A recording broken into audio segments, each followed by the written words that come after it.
Lecimy w miasto, obserwujemy, co jest wokół nas i interpretujemy to. Próbujemy zrozumieć ogólnie, co się tutaj dzieje. Policji i wojsku nie można ufać. Dziwicie się, że kobiety, młode kobiety wykształcone walczą o swoje prawa? Ja się kompletnie nie dziwię.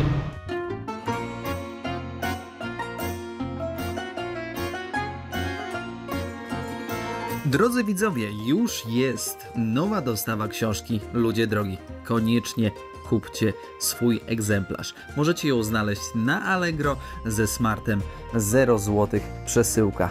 Czekam na wasze zamówienia. Lub tutaj na YouTubie w zakładce sklep możecie zakupić koszulkę do komunikacji bez znajomości języka i podróżowanie staje się prostsze.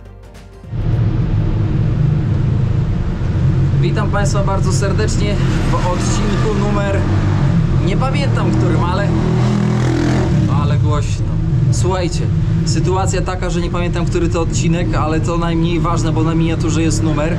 Witam Was serdecznie, jest to kontynuacja poprzedniego odcinka ze stolicy Hondurasu, moi drodzy, więc zapraszam do oglądania. Pamiętajcie, żeby zostawić łapeczkę, komentarz i rzecz jasna podać odcinek dalej. Lecimy w miasto, obserwujemy, co jest wokół nas i interpretujemy to. Próbujemy zrozumieć ogólnie, co się tutaj dzieje.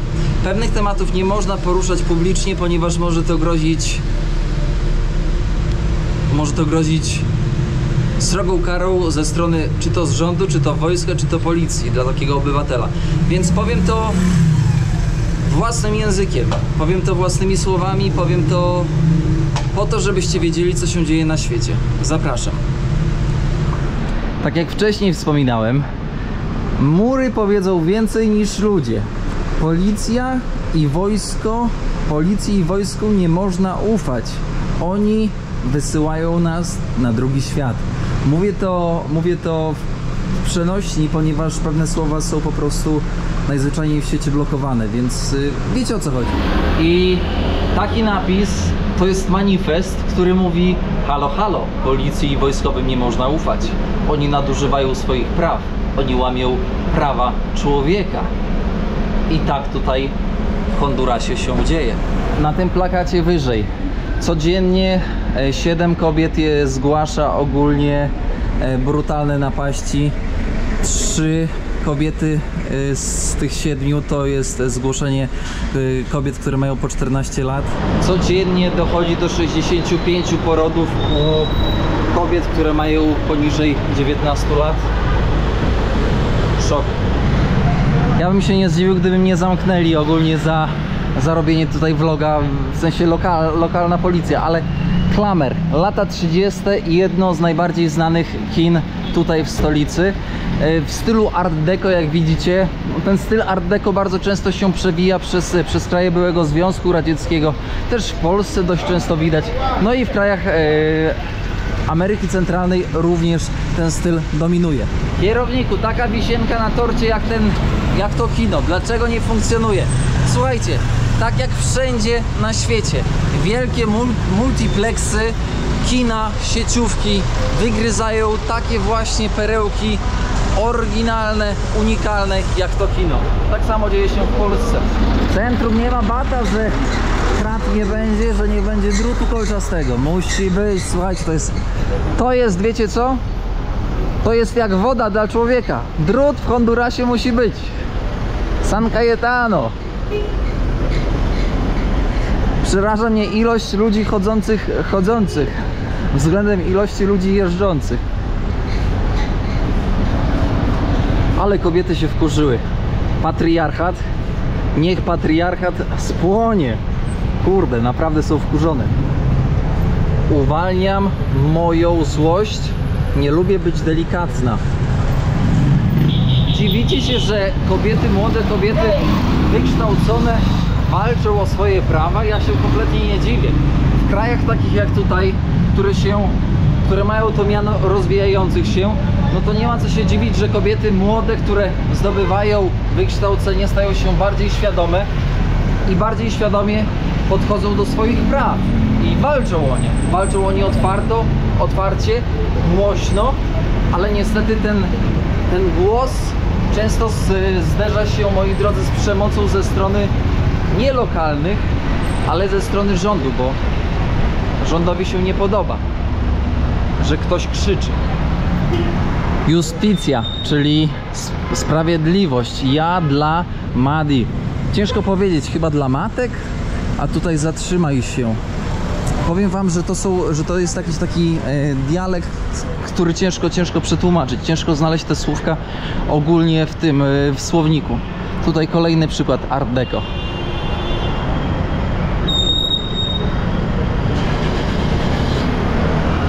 To jest coś pięknego.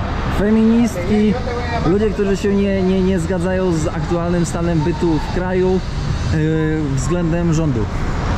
Powiem wam, że przerażają mnie te napisy. I tutaj jest napisane dosłownie: nie chcę być, brzydkie słowo, na z, g, wy, a, ły. No i dopiszcie sobie dalej co i na końcu będzie na. Dosłownie takie rzeczy są, takie manifesty, moi drodzy. Aż mam ciarki, powiem wam, że mam ciarki teraz. No jak tutaj jest kofę za 12 lempiras, no to trzeba normalnie skorzystać, nie? Idziemy na kawkę tutaj do zioma. Tutaj szefowa ma taką, powiedziałbym, piekarnię. Ciastka różne, można słodycze z cukrem, lampirasy. Muchas gracias. Trzeba przeliczyć zawsze 20. Tutaj 35. Dobrze jest.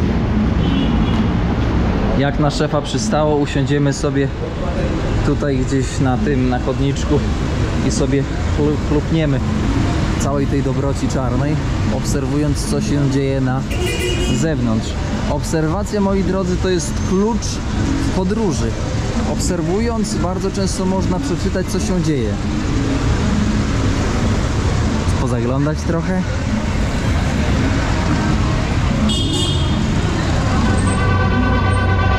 Dawno nie piłem tak kwaśnej kawy. Kwaśna jak nie wiadomo co.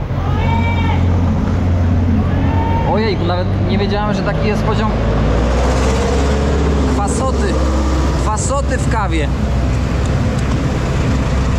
Czarina honduraska stolicowa. Do tej pory jedną widziałem. Skręcamy w uliczkę.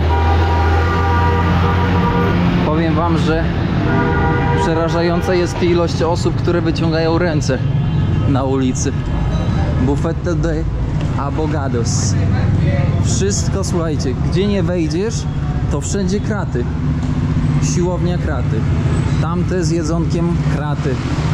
Wszędzie kraty. No ale sami możecie się domyślić, że no nie jest gracias, że nie jest lekko. Teraz będziemy wchodzić do katedry San Miguela, czyli takiego centralnego miejsca tutaj w stolicy. Centro,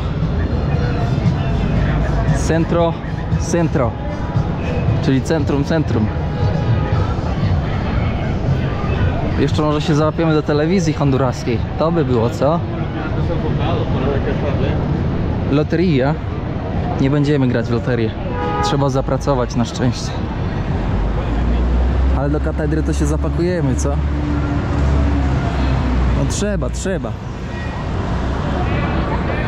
Katedra, wieża zegarowa, 1765 rok. Moi szanowni, zostaje wszczęta budowa. Przez kogo? Przez Hiszpanów. Dlaczego? Aby podkreślić imperium hiszpańskie i fakt katolicyzmu tutaj w tych właśnie stronach. Tutaj dewocjonalia po lewej. Zobaczcie, jaki ołtarz.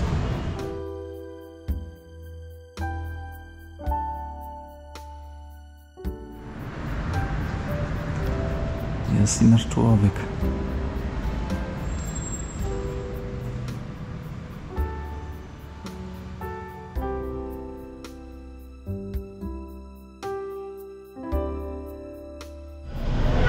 Powiem wam, że to jest niesamowite, w jak wielu miejscach można zobaczyć wizerunek Jana Pawła II.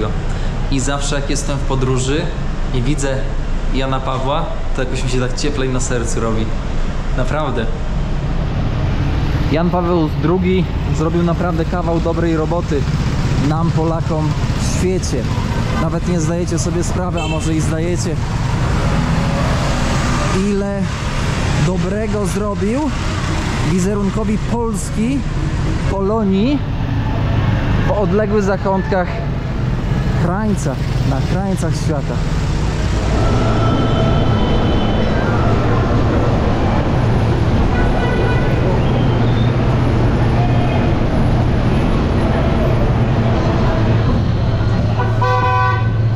Nie widać za bardzo szczęścia na twarzach tych ludzi. Jak odmienić ludzi z Hondurasu? Hondurasyńczycy? Dobre pytanie. Nie mam pojęcia, słuchajcie.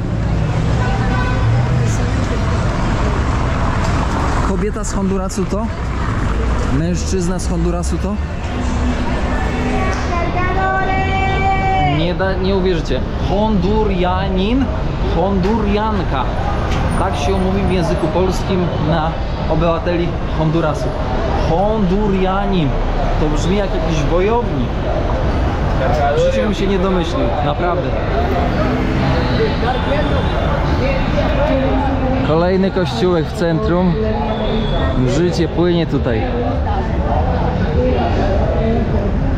Drobny handel.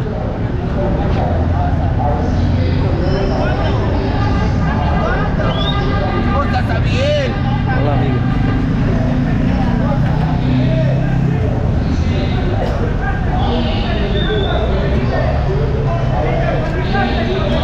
To nie kościółek, mój błąd, to uniwersytet. Universidad de la Honduras.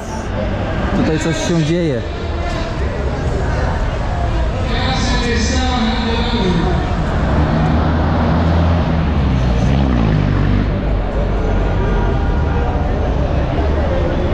Myślcie i mówcie co chcecie, ale ja wam powiem co ja myślę.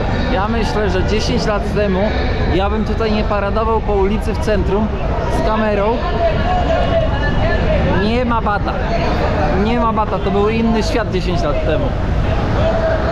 Nasz człowiek Andrzej wszystko pilnuje.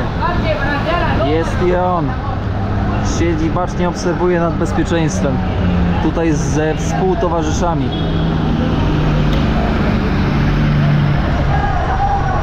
Ziomek po lewej maniana, w sensie maniana. Fiesta. O, pomyliło mi się. Zawsze bawi mnie, kiedy ludzie proszą mnie, żebym zrobił zdjęcie albo film ich samochodowi. No bo w sumie po co? W sumie nie ma na to czasu antenowego. Zobaczcie, dalej te manifesty tutaj wysprejowane na ścianach,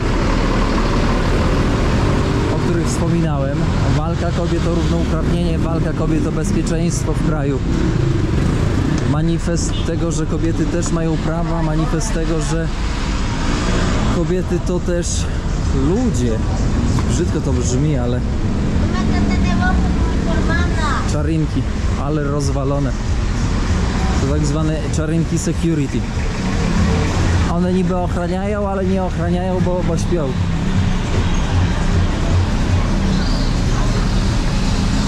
Pomieszanie architektury kolonialnej z architekturą nowoczesną. Czekaj, Andrzej, ciebie nie będę brał do odpowiedzi, możesz przejść. Felix Vasqueza to jest gość, dziennikarz, który walczył, mówię, w czasie przeszłym o prawa człowieka tutaj w Hondurasie. I jak się domyślacie, Felixa już z nami nie ma na tym świecie.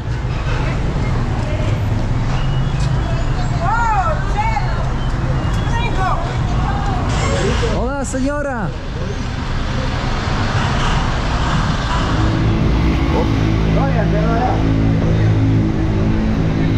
Drobny handel, drobne pieniążki na przeżycie. Co czujecie patrząc, zwiedzając razem ze mną tutaj?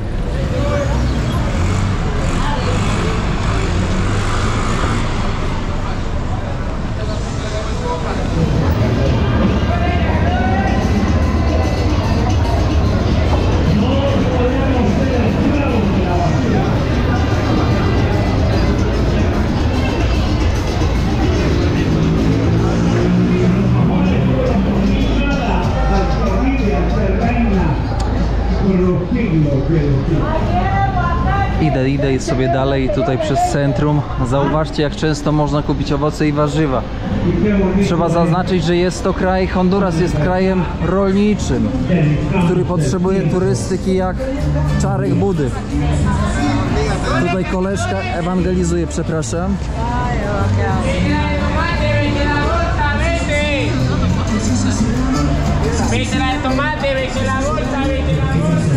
Zauważcie również, obserwujcie na prawo i na lewo. Pewnych rzeczy nie jestem w stanie ja nawet zauważyć. Niemniej jednak spójrzcie, jak mało jest turystów z zagranicy. Ja jestem jednym takim rodzynkiem, który teraz przechodzi po południe, jest godzina już po 14 grubo. Więc się włóczę tutaj już z 2 godziny. Nie widziałem ani jednego obcokrajowca. Do banku nie można w czapce wchodzić i do banku nie można spluwy zabierać ze sobą. Dziwne. Głupia. Zobaczcie, jakie sukienki. 25% zniżki. Trzeba przyjeżdżać do Hondurasu. Jest honduraska Pizza Hut.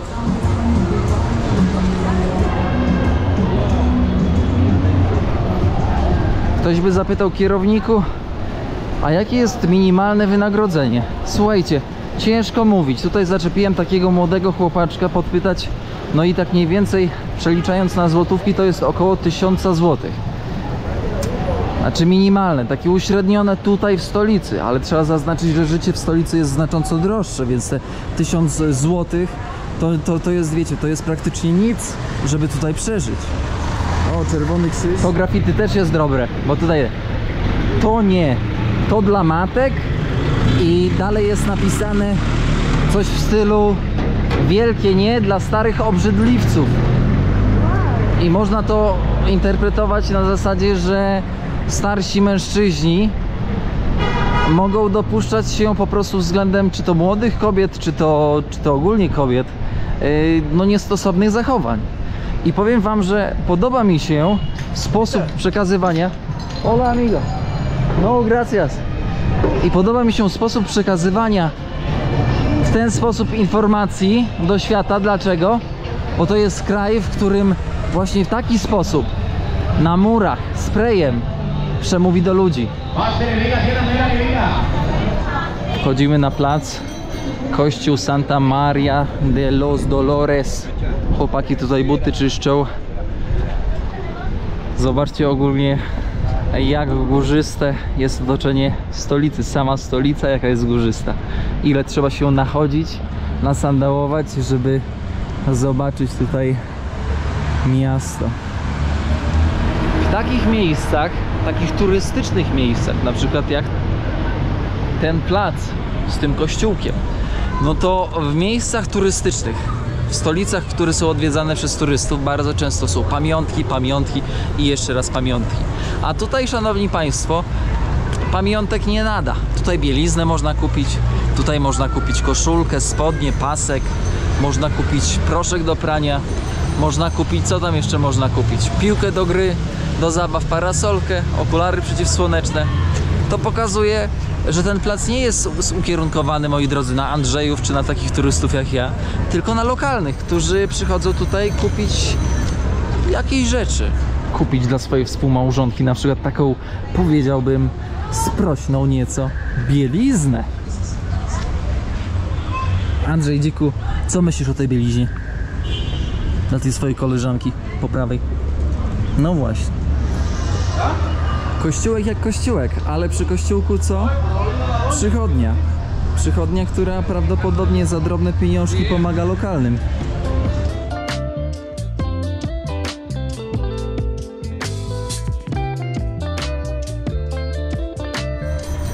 Michał Anioł dewastuje diabła, szatana.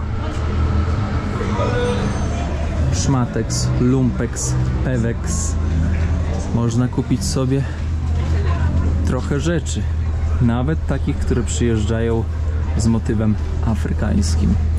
Szanowni państwo, myślę, że też bardzo dużo tutaj ze Stanów po prostu tych towarów przychodzi, ale bardzo tanie. Za złotówkę można normalnie kupić sobie jakąś koszulkę, bluzkę, buty, tak jak było kiedyś w Polsce. Teraz szmateksy, lumpeksy stały się takie fancy, gdzie ludzie przestali się ogólnie bać chodzić do takich miejsc, w sensie wstydzić, o może w ten sposób.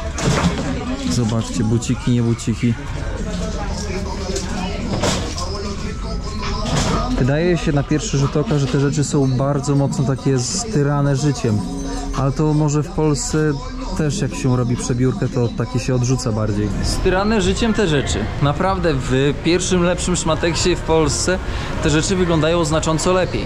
Może dlatego, że część rzeczy przychodzi z zachodu do Polski bądź ze Skandynawii, gdzie jednak ludzie bardziej dbają o te rzeczy, a te wydają mi się, że przychodzą częściej od Amerykanów, a Amerykanie wiecie jacy są i jak podchodzą do kwestii ubioru czy też szanowania rzeczy.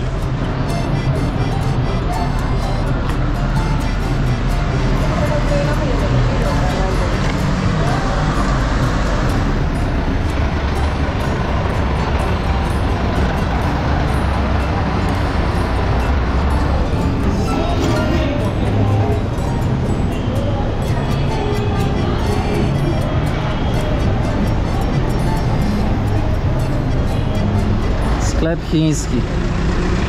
Czuć święta, w sensie mamy okres świąteczny, no to proszę zobaczyć. Choinka, choinka, choinka, ozdoby, choinka przystrojona, pach, a tutaj patrzysz 35 stopni na zegarze.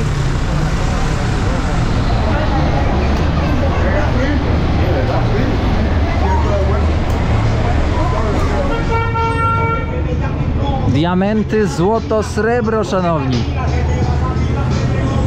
My w diamentach i w złocie nie chodzimy. Ja nawet nie wiem, czy zauważyliście, nigdy nie biorę w podróż. Kiedyś brałem zegarka, nawet takiego najtańszego, ze względu na to, że zegarek przyciąga wzrok. A jak przyciąga, no to przyciąga przy okazji też kłopoty. A kłopoty nie dla nas, szanowni państwo. I zegarek, łańcuszek, nawet jeżeli on będzie kosztować 10 zł na nasz, czy 20, to pamiętajcie, że wartość na człowieku z zagranicy, białym zwłaszcza, rośnie 40 razy i nikt się nie zastanawia, czy to jest podróbka, czy nie, tylko jest założone z góry, że warto takie coś skroić.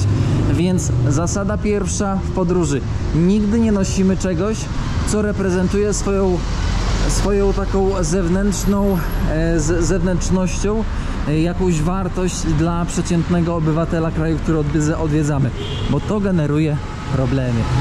Nasłuchałem się, naoglądałem po prostu tylu negatywnych rzeczy o stolicy i powiem wam, że kilka osób zwróciło mi tutaj uwagę, że nie mogę tutaj w ogóle kręcić. Ale co nie mogę? W stolicy kręcić nie mogę. Ale jeszcze chciałbym nadmienić, że faktycznie tutaj tak zwana gangsterka, no to dalej funkcjonuje i dalej się ma bardzo dobrze. Tylko że gangsterka, no to między sobą tam wiecie, te wszystkie problemy rozgrywają. Bardzo rzadko się, ale się trafia, że ludzie, którzy nie mają z tym nic wspólnego, też na tym cierpią. Teraz chodzimy sobie takimi bocznymi uliczkami po mieście.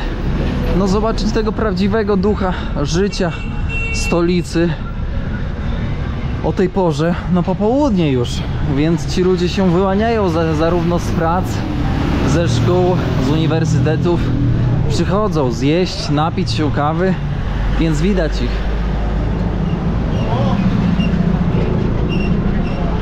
Instytut Świętej Teresy z Kalkuty. Pamiętacie ten odcinek o Teresie? Jak byłem w Indiach i poszedłem do tego domu Świętej Teresy, o matko, ile on wywołał kontrowersji, jak podzielił was, widzów, szanowni państwo, że to jest po prostu jakieś nieporozumienie. Zobaczcie sobie serię ogólnie z Indii, bo jest warta uwagi. Inny świat i o, shalom. Pewnie używają, nawet nie wiedzą, co to znaczy, a wiadomo, że nawiązuje do Żydów. Andrzej, bezpiecznie na osiedlu? Kolejne złoto, kolejne srebro. Dlaczego? No bo się wydobywa, znaczy się wydobywało. I jeszcze taka czynna kopalnia chyba jest, jak dobrze pamiętam, 40 km stąd. W czasach kolonialnych myślicie, że Hiszpanie przyjeżdżali tutaj po prostu po to, żeby szerzyć chrześcijaństwo i z dobroci serca pomagać, edukować, rozwijać. Co wy? Sorry amigo. I ogólnie Hiszpanie, jak przyjeżdżali po nowe tereny i nie było tam nic, co mogło dać im zarobek, no to słuchajcie, to zostawiali te miejsca. A tam, gdzie ogólnie był zarobek, gdzie było złoto, gdzie było srebro, gdzie były inne surowce, no to rzecz jasna pakowano wtedy kościół. Mówiono, że to jest misja chrześcijańska, no i rzecz jasna czerpano jak największe korzyści z tychże kopalni, z tych zasobów, ile się tylko dało. I ktoś teraz może powiedzieć: kierowniku, nic się nie zmieniło. No i faktycznie przez prawie 400 lat, moi drodzy, nic się nie zmieniło. Tam, gdzie interes, tam i głowy państw, które pchają się do kadru.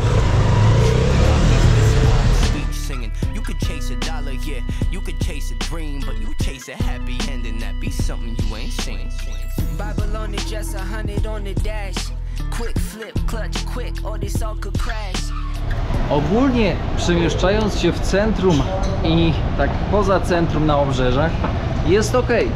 Przynajmniej dla mnie jest ok. Nie ma najmniejszego problemu. Jednak gdybyśmy się wybrali na takie potoczne slumsy, czyli miejsca stricte, gdzie faktycznie no, życie jest znacząco tańsze i żyją tam ludzie z problemami, wiadomo jakimi, alkoholowymi i nie tylko, no to niezależnie gdzie byś na świecie pojechał do takiego miejsca, to będą problemy. Zwłaszcza z kamerą, podkreślam. Kamera zmienia postać podróży. Ludzie są bardzo uczuleni na kamerę. Zwłaszcza w takich miejscach, powiedziałbym, mniej przyjaznych. No bo bez kamery, moi drodzy, to w sumie nie widzę przeszkód, żeby wchodzić wszędzie. Bo powiem wam, że bez kamery to jest pikuś. Przez tyle lat, ile podróżuję z kamerą, to mam wrażenie, że bez kamery wiele rzeczy zrobiłbym na pełnym luzie. Ale z kamerą to trzeba zawsze czuwać. Trzeba zawsze być no na 300% czujności. No, kolejny znak chińskiego narodu na ziemi honduraskiej. I zobaczcie, tam gdzie można zarobić, tam są Chińczycy. Tam gdzie nie ma pieniądza, tam Chińczyków nie ma.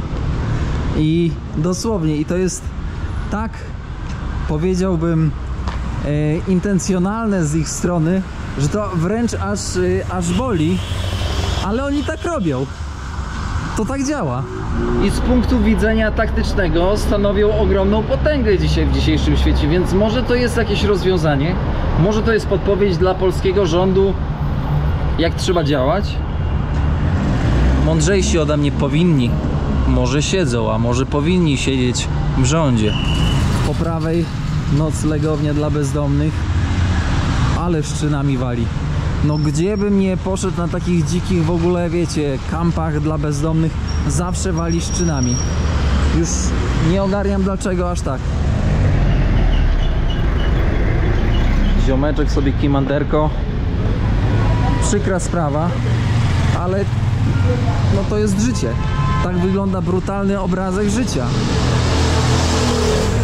Źle to wygląda, ale ktoś mógłby zapytać: kierowniku, czy ty na ulicy kiedyś spałeś?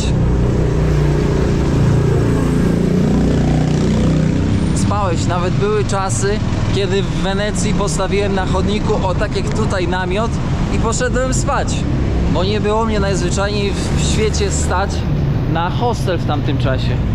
Ale zwiedzałem świat. Jestem w punkcie, w którym jestem. Było skromnie, a z drugiej strony bogato w doświadczenia, bo będąc blisko ulicy, człowiek poznaje masę ludzi z ulicy. Żałuję, że nie kręciłem wtedy filmów. Słuchajcie, tylu bezdomnych, co ja poznałem w życiu, wy sobie nawet nie zdajecie sprawy. I powiem wam, że z tych spotkań z bezdomnymi płynęła zawsze jakaś taka głębsza mądrość. Dla mnie, młodego człowieka, który szukał w tamtym czasie pewnego rodzaju wzorców, może pewnych, nie wiem, pewnego pomysłu na siebie, to powiem wam, że ja rozmawiając z nimi ciągnąłem taką lekcję życia. Hotel Barcelona. Ktoś by się zastanawiał, kierowniku, ile doba noclegowa? Z 80 do 100 dolców. Za ile żyję? Moja mentalność podróżnicza nie pozwala mi zapłacić 100 dolców za jedną noc. Nie pozwala, bo jak wiem, że mogę mieć za to 6 innych nocy w innym miejscu, z łazienką, z dachem nad głową, z internetem, to co ja będę za jedną noc płacił 100 dolców? Oszaleli państwo? Ale to jest kwestia mentalności. No, jak człowiek zaczyna od takiego podróżowania zerowego, to później takie 100 dolców to wręcz ciężkie jest, żeby wydać.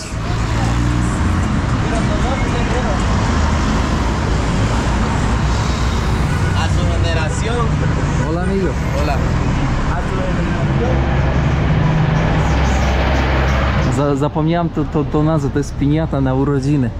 Wypełnia się słodyczami i później się rozwala. A to jest liczy.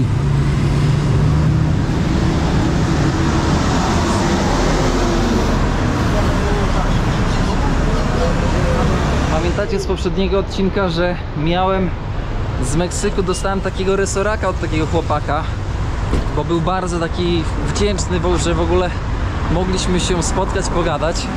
No ja ten resorak miałem w samochodzie, w sensie w plecaku. No i dzisiaj pomyślałem, dobra, to jest dobry czas, żeby dać komuś w Hondurasie, jakiemuś młodemu chłopcowi. No i właśnie dałem chłopczykowi tego resoraka. Boże, jak on się ucieszył. A jego mama była w takim szoku ciężkim, że normalnie tam ledwo wydusiła. Dziękuję, dziękuję. Mówię wam. Fajne uczucie. Hotel Gutenberg. Nie wiem, czy większość z was wie, kim był pan Gutenberg, niemiecki wynalazca. W XV wieku wynalazł ruchomą czcionkę, która pozwoliła na automatyzację druku książek, co się, moi drodzy, hola amigo, przełożyło na... Nie no, super, kosiarka jakaś. Co się przełożyło na łatwiejszy dostęp do książek i do rozprzestrzeniania się nauki w Europie. Zatem spokojnie można powiedzieć, że seryjne drukowanie książek, które zapoczątkował Gutenberg swoją czcionką, sprawiło, że my, Europejczycy, Polacy, nie jesteśmy 100 lat za sandałami. Lokalny park niestety czystością nie grzeszy.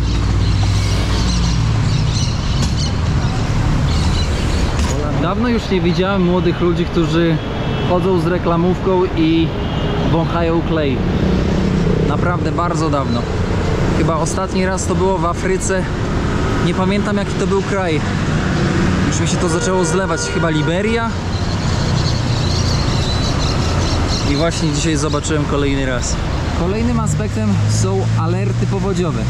Zobaczcie, w Hondurasie są alerty powodziowe na Google Mapsie, a poziom ogólnie rzek jest mega słaby. Jesteśmy w okresie już, że tak powiem, suchym, a zobaczcie, jak mało wody. Mówię, że w okresie suchym, bo był okres deszczowy, czyli ta woda powinna wezbrać.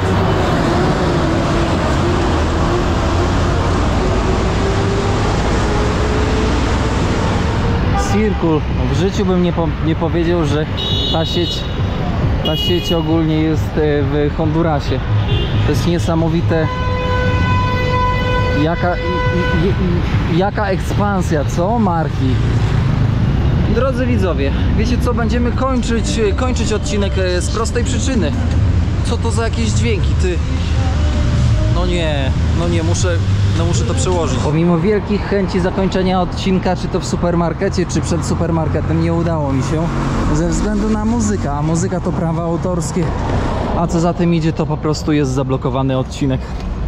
Tak działają mniej więcej te wszystkie systemy, które później czytają film, który oglądacie. Więc jak się domyślacie, każdy z twórców musi być bardzo czujny, co się dzieje wokół, w tle, kiedy nagrywa odcinek dla was z różnych części świata. Będziemy kończyć dzisiejszą już wędrówkę po mieście. Noc się zbliża, moi drodzy, a też jeszcze trzeba pomontować trochę, żebyście mogli obejrzeć kolejne przygody kierownika z Jak to daleko. Drodzy widzowie, bardzo dziękuję za dzisiejszą obecność na odcinku. Serdecznie Was pozdrawiam ze stolicy Hondurasu. I co? I pamiętajcie, żeby zostawić łapeczkę, komentarz i rzecz jasna podać odcinek dalej. No, tyle. Jeśli mierzi Was złotówka w kieszeni, to możecie wesprzeć mnie na Patronite dyszką albo tutaj na YouTubie. Chyba, jak dobrze pamiętam, najniższy próg to 6 zł miesięcznie. No więc co, trzymajcie się, do usłyszenia. Ja lecę trochę odpocząć, pomontować później, no i ogarnąć plan na jutro, bo zmywam się już stąd, więc kolejny odcinek będzie z trasy. Z trasy gdzie? O tym się dowiecie w kolejnym vlogu na kanale Jak to daleko.